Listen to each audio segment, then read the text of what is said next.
कड़वा सोने की। सोने की थाली में जवना परोसलो, सोने की थाली में जेवना परोसलो, सोने की थाली में जवना परोसलो। अरे जेवना न जेवे कौने कारण से, कौने कारण से दिलवा टूटले बलमुआ तेरे चालन से।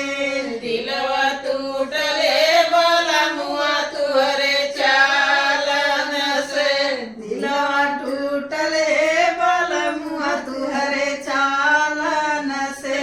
दिलवा टूटले बलमुआ तुहरे चालन से। झझरे गेड़ुआ गंगा जल पानी, झझरे गेड़ुआ गंगा जल पानी। अरे पनिया में घोट कौने कारण से, कौने कारण से दिलवा टूटले बलमुआ तुहरे चालन से। दिलवा टूटले बलमुआ तुहरे चालन से। दिलवा टूटले बलमुआ तुहरे चालन से। दिलवा टूटले बलमुआ तुहरे चालन से।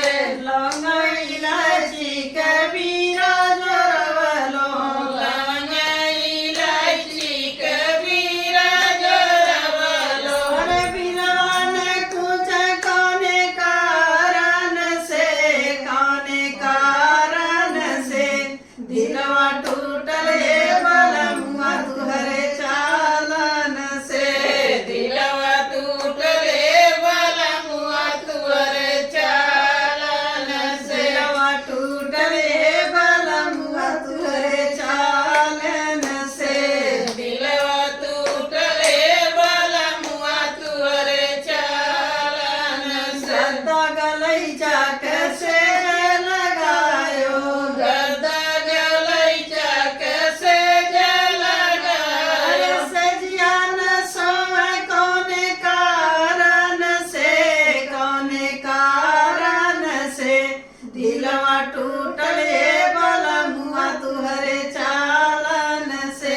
दिलवा टूटले बलमुआ तुहरे चालन से। दिलवा टूटले बलमुआ तुहरे चालन से।